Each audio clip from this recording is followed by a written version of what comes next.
नमस्कार, मी मनाली. न्यूज 18 लोकमतमध्ये आपलं स्वागत. दुपारचे 12 वाजलेले आहेत. आत्ताच्या या सगळ्या महत्त्वाच्या बातम्या आपण या बुलेटिनमध्ये पाहणार आहोत. मात्र बुलेटिनची सुरुवात एका महत्त्वाच्या बातमीनं करतोय, कारण युक्रेनची भारतीयांसाठी एक अर्जंट तातडीची ॲडव्हायझरी, त्यांची एक माहिती पत्रिका जी आहे ती आलेली आहे. ती म्हणजे बुडोमिर सीमेकडील चेकपॉईंटवरून पोलंडमध्ये जा असं भारतीयांना सांगण्यात आलंय.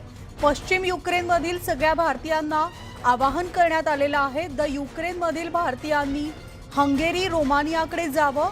भारतीयांनी शहनी मेळ्याका सीमेकडून जाणं टाळावं अशी एक ॲडव्हायझरी ज्याला म्हटलं जातं ती भारतीयांसाठी युक्रेननं दिलेली आहे. माहिती पत्रिका युक्रेनकडनं आलेली आहे. युक्रेनमधील भारतीयांना एक महत्त्वाची माहिती, ते म्हणजे रोमानियाकडे जावं असं सांगण्यात आलेलं आहे. तर पोलंडमधील 2 हॉटेलमध्ये भारतीयांनी थेट जावं. भारतीयांसाठी ऑपरेशन गंगा अंतर्गत व्यवस्था करण्यात आलेली आहे. विमानांमधून प्रवास, खाण्याची, राहण्याची सोय आहे. ज्यांच्याकडे हॉटेलपर्यंत पोहोचण्यासाठी पैसे नसतील त्यांचा प्रवास खर्च भारतीय दूतावास करणार असल्याची माहिती मिळतेय. सविस्तर अपडेट जाणून घेणार आहोत. आमचे प्रतिनिधी प्रशांत लीला रामदास आपल्यासोबत आहेत. थेट आपण प्रशांतकडे जाऊया. प्रशांत, भारतीयांसाठी एक तात्काळ अर्जंट ॲडव्हायझरी जी युक्रेननं जारी केलेली आहे, काय सविस्तर अपडेट्स? मनाली, भारतीय दूतावासाच्या वतीने एक अतिशय महत्त्वाची advisory, urgent advisory for Indian nationals and in Ukraine, म्हणजे युक्रेनमध्ये असलेल्या भारतीयांसाठी एक आपत्कालीन मार्गदर्शक सूचना जारी करण्यात आली आहे. ज्याला अलर्ट असं म्हणता येईल, अर्जंट ज्याची आहे. आणि ही ॲडवायझरी आहे त्यामध्ये स्पष्ट केलेलं आहे की लिव्हिव आणि थर्मोपिल हे जे 2 शहर आहेत, या 2 शहरामध्ये जे वेस्टर्न युक्रेनला आहे, म्हणजे पश्चिमी युक्रेन भागामध्ये असलेले 2 शहर आहे, यांनी बुडोमिर बॉर्डरकडे जाण्यासंदर्भात जी सूचना होती त्या संदर्भात त्यांनी सूचना केली आहे की आता तिथे मोठी गर्दी निर्माण झालेली आहे. तिथे शेनी मर्डिया बॉर्डर जे आहे तिथे मोठ्या स्तरांनी कंजेशन आहे. आताच आम्ही काही विद्यार्थ्यांसोबत चर्चा केली, जेव्हा दिल्लीत ते विद्यार्थी ते त्याच सीमेवर पोहोचलेले आहे. साधारणतः 25,000 ते 26,000 युक्रेनवासी, ज्यामध्ये भारतीय देखील आहेत, त्यांचा त्या बॉर्डरवरती आहे. त्यामुळे भारत सरकारने या प्रकारची ॲडवायझरी जारी केल्याची माहिती पुढे आलेली आहे. सोबत त्यांनी हे म्हटलं आहे की ज्या विद्यार्थ्यांकडे किंवा ज्या भारतीयांकडे आर्थिक चणचण असेल त्यांनी पोलंडमध्ये जाऊन थेट 2 हॉटेल जे आहेत त्या हॉटेलमध्ये जाऊन आपले चेकिंग करू शकतात. त्या हॉटेलची नावं देखील ॲडवायझरीमध्ये जारी करण्यात आलेली आहे. सोबतच त्यांनी या ॲडवायझरीवर स्पष्ट करण्यात आलेलं आहे आता हे जे विद्यार्थी आहेत, खास करून जे लिव्हिंग आणि थर्मोपिल हे जे 2 शहर आहेत, इथले जे विद्यार्थी आहेत किंवा भारतीय नागरिक आहेत, त्यांनी हंगेरी आणि रोमानियाच्या बॉर्डरकडे जावं. रोमानियामध्ये भारताने चांगली व्यवस्था केलेली आहे, तिथे कुठल्याही प्रकारची अडचण नाही आहे असं देखील गेल्या काही दिवसांतून कळत आहे. हंगेरीमध्ये देखील अडचण नाही, फक्त पोलंड सीमेवरती ज्या अडचणी होत्या त्या देखील दूर करण्याचा प्रयत्न आता केला जात आहे.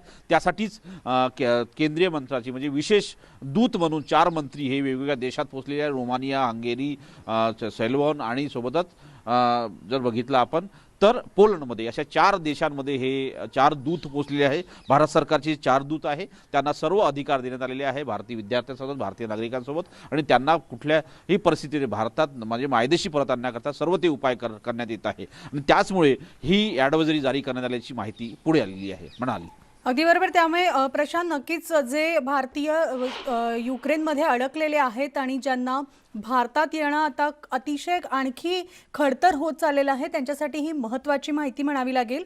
2 हॉटेलचा उल्लेख केलेला आहे, ज्याची नावं जी आहेत हॉटेलची ही युक्रेनमधल्या नावानुसार आहे. तर ती नावं आम्ही तुम्हाला आमच्या TV स्क्रीनवर दाखवतोय.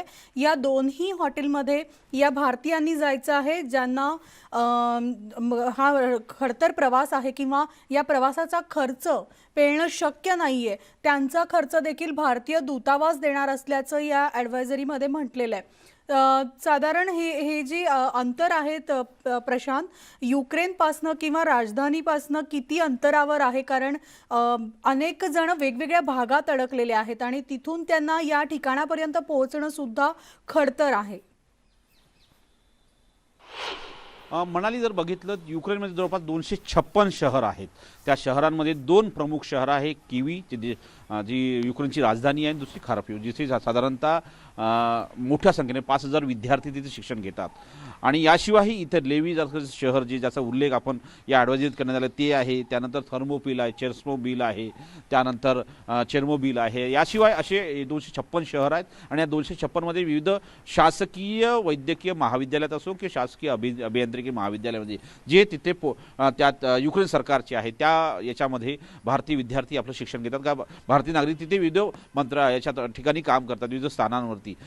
त्यामध्ये जर बघितलं आपण तर जसं लेवी ही शहर जे आहे साधारणतः पोलंड सीमेपासून 70 किमीच्या अंतरावरती आहे. त्यानंतर खार्किव्ह जे शहर बघितलं आपण तर ते शहर रशियाच्या सीमेपासून साधारणतः 40 किलोमीटरच्या अंतरावरती आहे. सगळ्यात जास्त जी एक अतिशय भयावह स्थिती जी आहे ती खार्किव्ह आणि कीव या शहरामध्ये आहे. याशिवाय आता रशियन आर्मीने साधारणतः 3 ते 4 शहरं हे स्वतःकडे ताब्यात घेतल्याची माहिती पुढे आलेली आहे आणि बहुतांश साधारणतः 25 तारखेपासून युक्रेनमधून पलायनाला सुरुवात झाली होती. साधारणतः त्यापूर्वी परिस्थिती जी आहे ती हाताबाहेर गेली नव्हती, पण आता गेल्या 3 ते 4 दिवसामध्ये ही साधारणतः परिस्थिती जी आहे ती हाताबाहेर गेलेली आहे. त्यामुळे सीमा भागांमध्ये रांगा लागलेल्या आहेत आणि अनेक विद्यार्थ्यांना 35-40 किलोमीटर पायदळ चालावं लागत आहे. त्यामुळे त्यांना देखील अडचणी निर्माण झाल्या. अनेकांना वैद्यकीय सुविधा देखील घेण्याची गरज आहे. त्यामुळे ह्या सगळ्या पार्श्वभूमीवर बघितलं तर आता त्या सर्व भारतीय विद्यार्थ्यांना असो की भारतीय नागरिकांना मायदेशी परत आणणं हे अतिशय कठीण होणार आहे. कारण की अगदी बरोबर जे आहे. सीमेपर्यंत पोहोचेल आणि त्यांनाच त्यासाठी आणता येईल. भारत आणि सरकार खरं तर अगदी अतोनात प्रयत्न करत आहेत जेणेकरून युक्रेनमध्ये अडकलेले भारतीय मायदेशी सुखरूप परततील. धन्यवाद प्रशांत या सविस्तर माहितीसाठी. मात्र आत्ताची ही आपण थेट दृश्य पाहतोय ही युक्रेनमधल्या खार्किव्ह इथली दृश्य आहेत. भयावह परिस्थिती आपण या दृश्यांमधनं पाहतोय. एकूणच अंदाज लावू शकतो की सध्या युक्रेनमध्ये काय चाललेलं आहे. न्यूज 18 च्या हाती एक्सक्लुझिव्ह ही दृश्य आहेत. इमारतीवर हवाई हल्ला करण्यात आलेला आहे आणि त्यामुळे इमारतीचं नुकसान झालंच आहे. अनेक इमारतीचा भाग जो आहे तो जळून खाक झालेला आहे. आगीचे लोळ आपल्याला हवेत पसरलेले पाहायला मिळत आहेत. तर प्रचंड धूर आगीचा लोळ या संपूर्ण परिसराला त्यानं वेढलेलं आहे आणि अगदी जमिनीवरचं आपण जर पाहिलं तर खाली सुद्धा या हवाई हल्ल्यामुळे रस्त्यावर नुकसान झालेलं आहे. संपूर्ण परिसर जो आहे तो एकूणच उद्ध्वस्त झालेला पाहायला मिळतोय.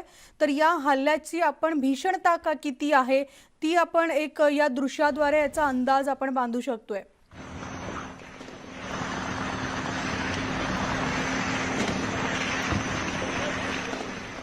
तर खार्किव्ह शहरात रशियन सैन्यानं शिरकाव केलेला आहे.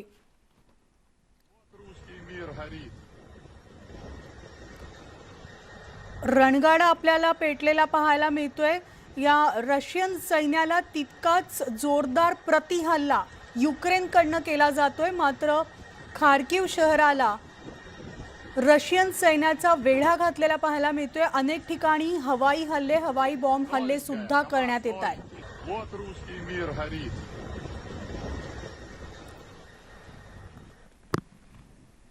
तर युक्रेनमध्ये अडकलेल्या भारतीय विद्यार्थ्यांच्या सुटकेची मोहीम सरकारनं युद्धपातळीवर हाती घेतली आहे.